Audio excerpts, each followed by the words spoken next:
Hey guys, I'm Stephanie, and this is Steph Stove, and today I've got my big soup pot out and ready, and we're going to make one of my husband's favorite soups that we generally make about every January because it has a special ingredient that I have left over from the holidays. So let's get ready and make his favorite soup, ham bone soup. Here we go. Alright, to get this famous ham bone soup started, I've got my big soup pot, and to this I've got the remnants, or what's left of the ham that we have for Christmas. And whenever I get a ham, I always try to get one with a ham bone because it puts so much flavor out.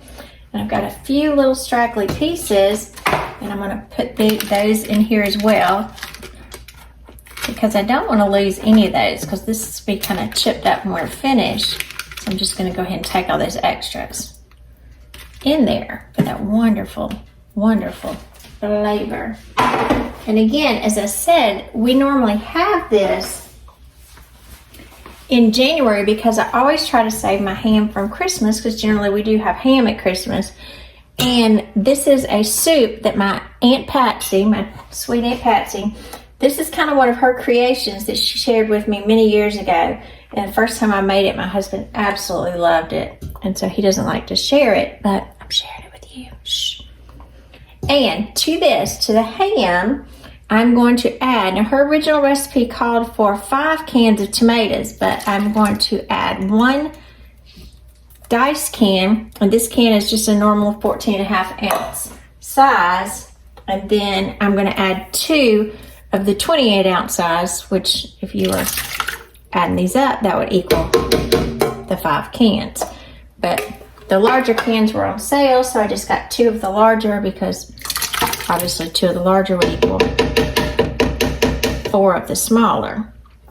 And so it got the appropriate quantity.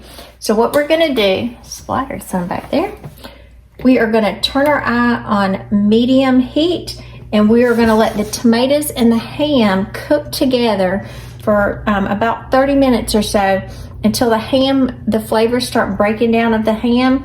And then we're going to remove the bone and kind of discard as much of the ham off of it as we can, and then add our wonderful remaining ingredients. So let's get this going for about 30 minutes, and we'll check back in when it's ready for the next step. All right, our ham bone with the remainder of our meat and our tomatoes have been cooking for 30 minutes.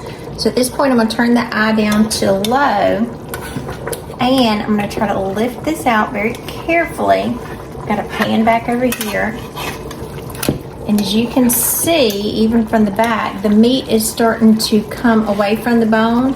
So all of this good flavor, that's been exactly 30 minutes. All of this good flavor is infused into our tomatoes. So I'm going to set this to the side and let it cool for a minute, and then I'm going to be able to pull away the rest of this meat. Now, again, I'm going to stir, and if you can see some of the meat, and there's a good chunk of the meat, I need to take that out too so I can cut it up into kind of bite-sized pieces as well. So we still have a few little pieces in there, and some of those are the pieces that I put in there. But what we're going to add at this point to our mixture is we're going to add 3 cans of green beans. So there's 1, and these are drained. 1 can, and again, to make up for the 2, I bought 1 of the large cans because they were on sale. We're always going to get them if they're on sale. I always try to get the best and most for your money. And now we're going to stir this together carefully. Now remember, our corn that we're fixing to add here, as well as our green beans that we've had, these are already cooked. So this is just a matter of heating them through. So this is 1 can of niblet corn, whole kernel, and this is golden corn that I'm using. We're just going to mix this together. And if you have picky eaters in your house, this is just all the basics, so you should be able to please everyone here. So if we add the whole kernel corn,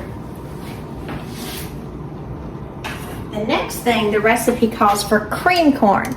Now, generally I don't buy cream corn in the can. One thing that I really like is these tubes of cream corn, and I prefer the white cream corn. So I used 2 tubes of white corn. This is just how it looks when it comes out, and this stuff is so good. So good. Just 1 and 2. You can see this is so simple, but oh so good. And I guarantee you when you have it, you're like, ooh, Aunt Patsy, you did such a good job with this creation. She was so good at coming up with stuff and just wonderful things. Loved going spending time with her, and I always went to see her during the summers, or even when I lived close to her, I went to see her often. And I loved spending time because she loved cooking. And usually, as I was older and even married, when she would come around, the first thing she would ask, "What you cooking? What'd you cook lately? What'd you make?"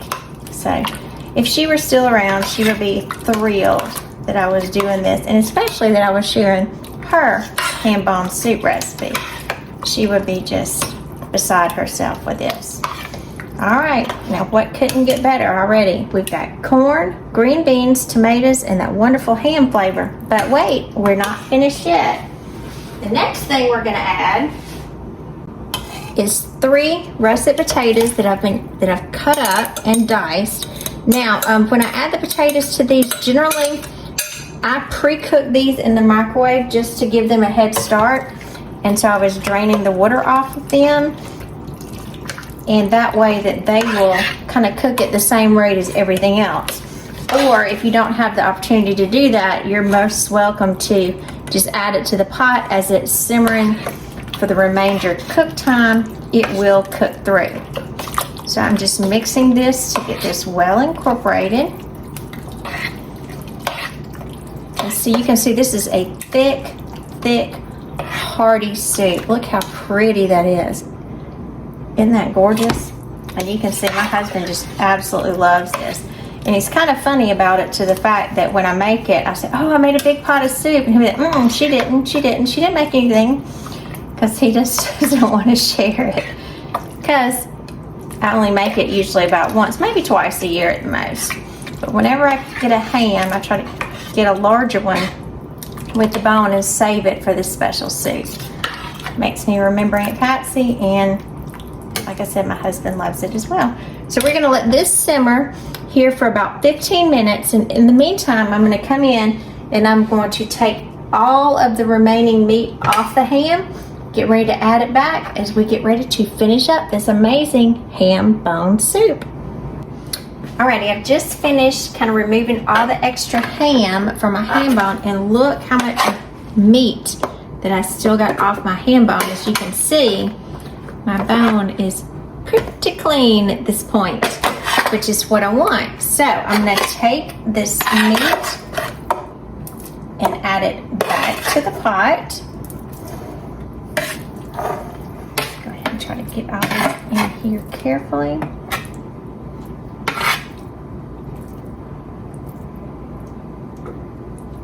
I want it to splash back on here.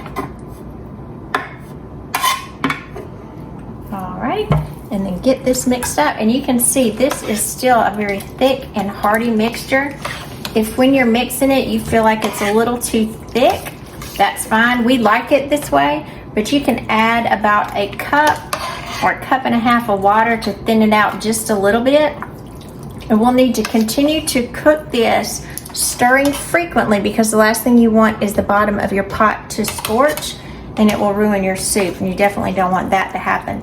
But we do want it to continue to cook until our potatoes are very soft and tender.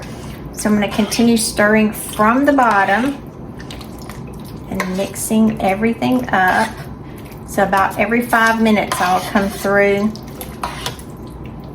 and just kind of do a good stir again until these potatoes are completely tender and ready to go. Now, you can add salt and pepper to this, and I would say add the salt and pepper to your taste, because the ham does have a lot of salt in it. So taste it as you cook it and see, do you think you need a little bit? And if you do, I would add like a teaspoon, then just a little bit more in small increments, and let it cook down, because you don't want to overpower it. It's much easier to salt it at the table than to take it away. So we're going to let this continue to simmer again until our potatoes are nice and soft and ready, and then we're going to eat this amazing, lovely ham bone soup. I'm Stephanie, and this has been Steph's Stove, where today we made my dear sweet Aunt Patsy's famous ham bone soup, reusing one of those ham bones that we saved from the holidays. And this is a great way to repurpose some of your leftovers and make it to an incredible, wonderful, special meal within itself, kind of in January when we're away from the holidays and away from all those extra treats. So let's give this a tasting. It's some good stuff here, folks. Look at that. That good. Yummy. Ooh, it's super hot too. Hearty soup. And you can see we got the ham, the corn, the potatoes. Just yummy. I think that's why my husband likes it. It's just such a hearty soup and it's so good. And little pieces of ham. So if I get a piece of ham in that, there it goes. Hopefully I won't burn myself.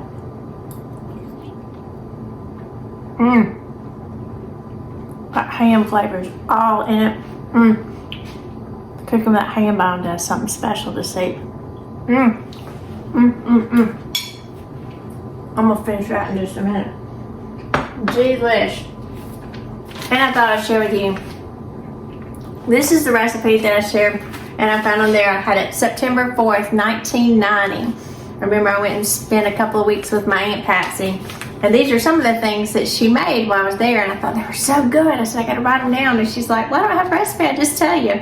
So you can see we made ham bone soup that week, pork chop casserole, and chicken divine. So the pork chop casserole and the chicken divine, I have to save for a later date. But I do hope you make this soup. I would say if you get ready to make it, a lot of times now they're really popular, the honey glazed hams. I wouldn't suggest using one of those with this soup because then your entire soup would taste like honey. So if you're doing that, make sure you kind of wash the glaze off, because I did do it one year and found out it kind of is a honey glazed soup. Not the same effect. So, but you can remove that with a quick rinse off and make sure to get it off. But do enjoy this, and remember, make memories with your family as well. Even though my Aunt Patsy is not here any longer, she kind of inspired a lot of my love for cooking, as a lot of my family members did. So again, just like many others, every time I have this, I think of my sweet Aunt Patsy. So make wonderful memories with your family as well. Give us a thumbs up, click that subscribe button for more great content like this. And remember, Steph's Stove, we're making memories one dish at a time. Have a great night. Bye.